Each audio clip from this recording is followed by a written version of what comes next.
welcome back to Nineworks TV. Today's episode, it's a video diary for my Porsche 996 Carrera. I've been bumbling around in the 964 of late. I'll put a link here in case you've not seen that, but this has been my main focus of late.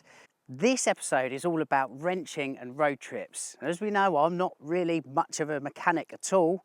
I prefer to call myself a checkbook mechanic actually, but we've had a couple of gremlins on the 996 that have sort of blighted it over the past couple of months.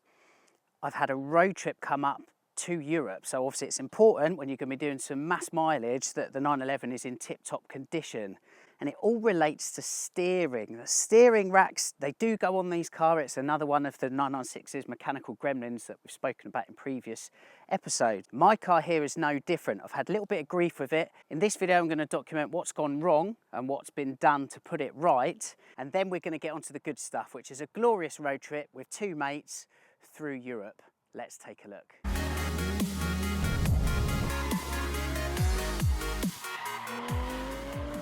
Prior to my Euro hoon, I took Little Irish to my preferred specialist, Wrightune in Oxfordshire, to investigate the knocking at the front of my 996. Joe quickly identified playing my reconditioned steering rack, which had a 12-month warranty from Design 911. So it was soon whooped out and replaced with new TRW inner tie rod ends also installed to help shore up the 996's steering. The car was then bolted back together and geoed, but not before the gents could tackle another typical 996 gremlin.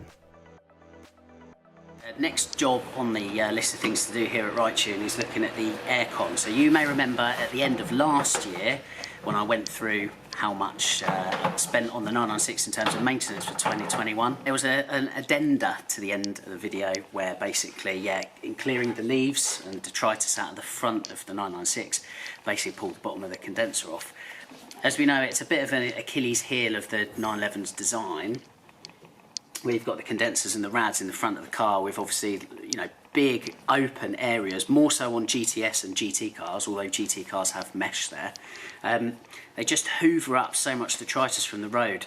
I'll put a clip of B-roll in here from where Joe had just taken the front of the car off, and leaves, cigarette butts, literally get all sorts. We're going to first of all check just how much the system has lost and kind of assess the damage quite literally from there. I'd already seen the condensers were crumbling, so had a new set ordered, which were fitted up to the front of the car. It goes without saying, I'll be looking at getting discrete grills fitted to stop their assault again in future.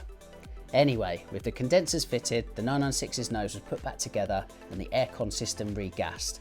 And by the way, I'll put links to all parts fitted in the description below.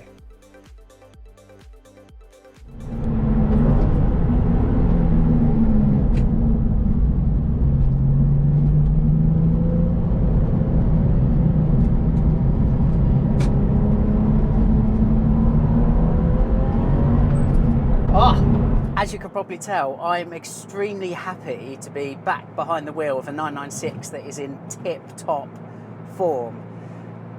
Let's discuss the steering rack first of all. You may remember from my video diaries a year ago that I had the steering rack replaced. I went for a reconditioned steering unit.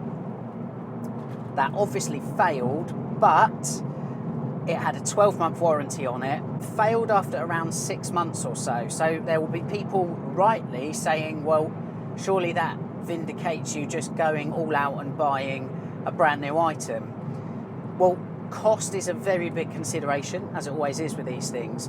I think it's worth pointing out that for a new steering rack for this car from Porsche is 1,800 quid plus VAT. A reconditioned unit, which I got from Design 911, is £500 plus VAT.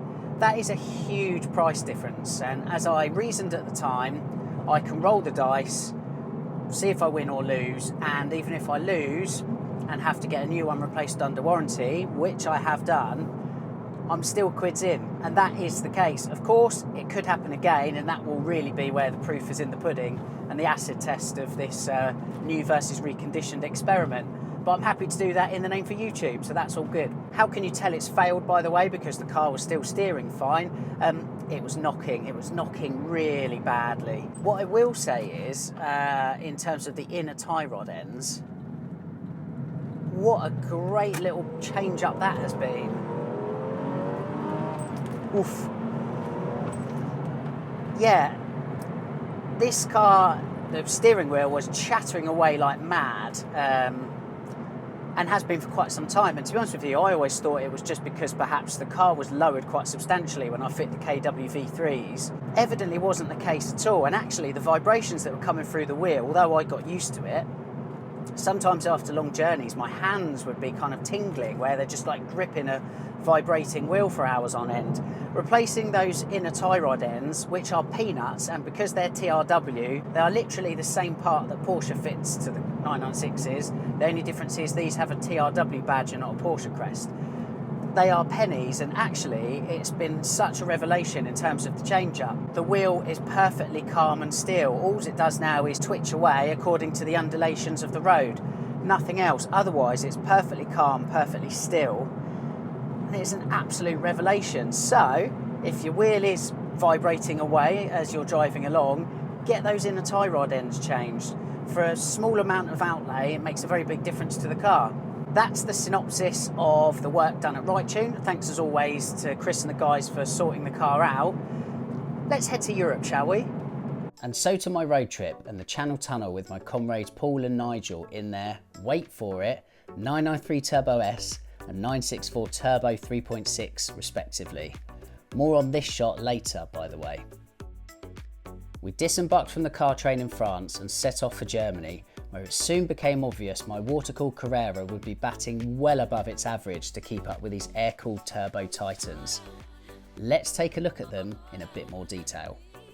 Right, okay, we're here at the storied street circuit of Reims. We're here to discuss not really the 996, because you can't compare that to these two forced induction Porsche 911s. We've got the 964 Turbo 3.6, so really the second generation 964 Turbo, and the 993 Turbo S, one of the last air-cooled Porsche 911s to roll off the factory at Zuffenhausen.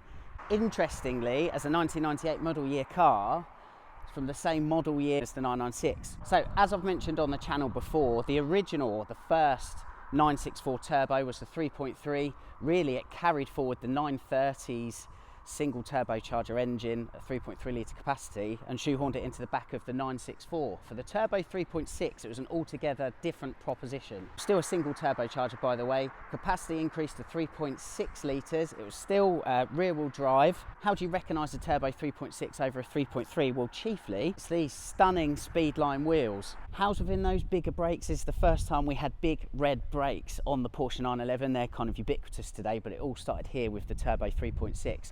Revised chassis as well, it was lower than the previous Turbo. We move on from midnight blue to ocean blue, paint to sample the 993 Turbo S. This is a Porsche exclusive car, both in terms of the department where it's from and also its production numbers. 345 of these worldwide and 23 in right-hand drive. Inside, by the way, a smattering of carbon fibre. It's the first time carbon fibre was used inside a Porsche 911 of any description. That's it for the two of these. I am just going to mention Little Irish because, I mean, can you compare a 996 Carrera to two air-cooled turbos?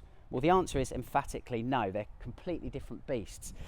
But what I will say, and where Little Irish perhaps does come back into its own, is power to weight. Okay, so I'll talk you through it. Let's start with the 993. The 993, 1,583 kilos, 450 horsepower.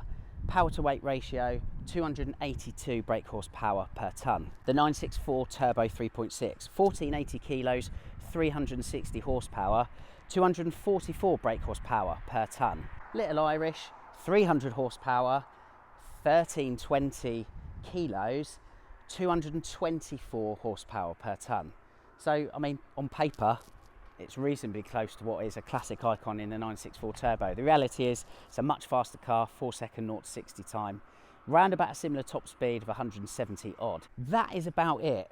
So as I say, can't really compare that. This road trip really is all about sharing the road with these two special air-cooled Porsche 911s. Let's get on the road and head to our next destination. That we did via some special roads cutting through the French countryside.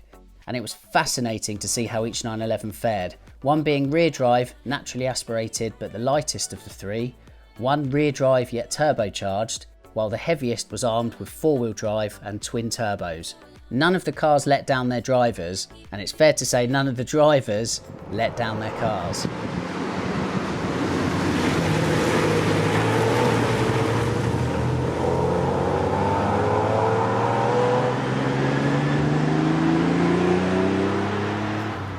The next day we crossed into Germany where the twisties continued, and for the record, in case it needs pointing out, this footage has been sped up.